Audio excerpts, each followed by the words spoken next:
Estimados y estimadas, espero que se encuentren bien y a resguardo en sus respectivos hogares. La clase de hoy trata sobre el tema democracia ayer y hoy y está inserto dentro de la primera unidad. Y el objetivo es comprender los cambios y continuidades desde el nacimiento de la democracia a la actualidad. Comenzamos con democracia, concepto y definición. Cuando nos referimos al concepto estamos hablando de la palabra, y esta palabra tiene un origen a su vez en otras dos que son griegas, de la Grecia clásica del siglo VI y V antes de Cristo. La primera es demos, que significa pueblo o sociedad, y la segunda es kratos, que significa gobierno o poder. Por tanto, si definimos democracia, es decir, respondemos a la pregunta ¿qué es?, convengamos que lo más simple sería sostener que es el gobierno del pueblo. Vamos a comparar mediante esta tabla la democracia original, la ateniense, y la democracia actual. Voy a ir leyendo de arriba hacia abajo y de izquierda a derecha. La democracia ateniense era directa. Los ciudadanos elegían a sus representantes a mano alzada y ellos también podían participar de los distintos cargos de gobierno. En el caso actual, nosotros elegimos representantes a través de sistemas de sufragio o de votación. En el caso de la democracia en Atenas, la ciudadanía era una élite masculina, mayores de 18 años, que hubieran nacido dentro de la polis o de la ciudad, ¿cierto? Por tanto, el resto quedaba fuera. Las mujeres, los niños, los extranjeros, los esclavos. En el caso actual, la ciudadanía es universal. Por ejemplo, las mujeres también podemos detentar la condición de ciudadanas. En el caso ateniense no existían los partidos políticos y la persona seguía un individuo al cual le creía, con el cual tenía las mismas ideas y principios. En la actualidad, políticamente, existe la estructura de partidos políticos. Y en Chile, concretamente, hay muchos, por eso es que se habla de multipartidismo o pluripartidismo. Por ejemplo, Renovación Nacional, la Democracia Cristiana, Revolución Democrática, el Partido Comunista, la Unión Demócrata Independiente, entre otros. Ser ciudadano en Atenas te obligaba a participar en un cargo público en algún momento de tu vida.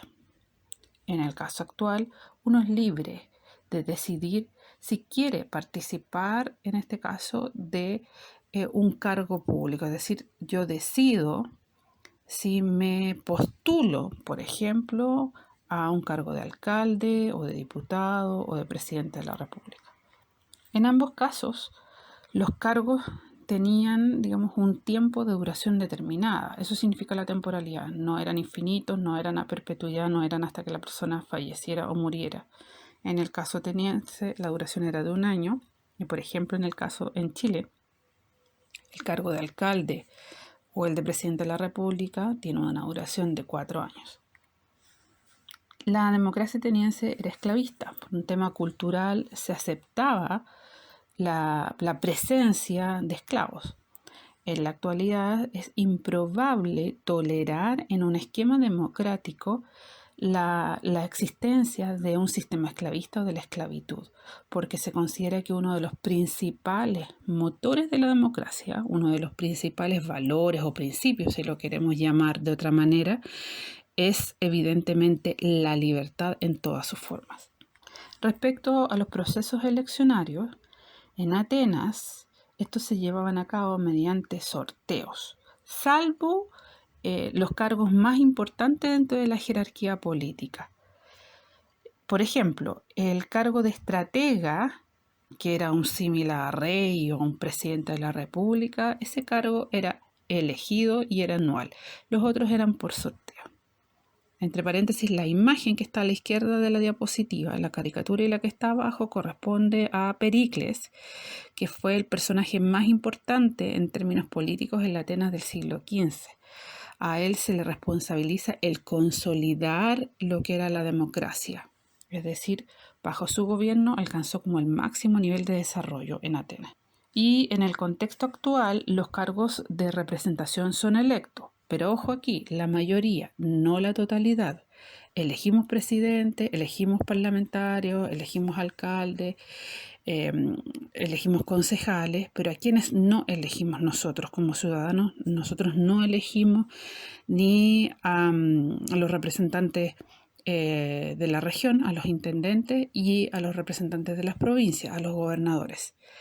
Esos dos tipos de autoridades son elegidos directamente por el presidente de la República. Son cargos de confianza directa. Ya en síntesis, ambos, tanto en el caso teniente como en el caso actual, existían derechos y deberes que los ciudadanos deben cumplir. Algunas características de la democracia actual que señalamos en la diapositiva anterior, vamos a agregar otras 4 que defendió férreamente el politólogo y cientista, en este caso político norteamericano Robert Alan Dahl, ya fallecido en el año 2014, quien postulaba que dentro de la democracia sí o sí tenían que estar presentes las 4 primeras características, estos 4 primeros elementos. Tenemos las elecciones libres, periódicas y limpias, es decir, que los procesos eleccionarios fueran transparentes, sin manipulación, sin compra de votos, sin corrupción. En segundo lugar, que sí o sí tiene que estar presente la libertad de expresión. Por ejemplo, que es válido marchar por una causa noble. Que es válido que la ciudadanía investigue fuentes de información independientes para contrastar muchas veces la información oficial. Y en cuarto lugar, la libertad de asociación, de que yo me reúna, que forme parte de una comunidad, de un grupo de manera voluntaria y libre, entendiéndose esto como un coro, una iglesia, como un club de fútbol, como un centro de adultos mayores, como una junta de vecinos, un centro de estudiantes, etc. Vamos a recuperar algunos de los conceptos y de las ideas aprendidas en esta clase a modo de síntesis y de cierre de la misma. Lo primero, el concepto, la palabra democracia, que tiene un origen en demos y kratos, y la definición, que vendría a ser lo más simple, el gobierno del pueblo. Por otro lado, claramente podemos sostener que tanto como forma de vida como régimen de gobierno, o como sistema político, es una idea que está plenamente vigente. Tercero, que si comparamos tanto el modelo original clásico con el modelo democrático actual, podemos identificar elementos que están presentes todavía en la actualidad, y obviamente hay algunos otros que definitivamente han cambiado. Como por ejemplo, sería insostenible en la actualidad la presencia o la aceptación, mejor dicho, de la esclavitud. Y en relación a las características que sostenía el señor Robert Alan Dahl, nosotros nos poníamos a analizar. En varias de ellas se repetía el concepto libre o libertad. Es decir, ya nos queda claro que uno de los principios fundamentales de la democracia, tanto como sistema de gobierno, como régimen político, forma de vida, es la libertad en todas sus formas. Eso ha sido todo por esta oportunidad. Si presentan dudas, cuestionamientos, alguna interrogante, me escriben a través del foro, chat, o bien me envían un correo electrónico de manera particular. Saludos.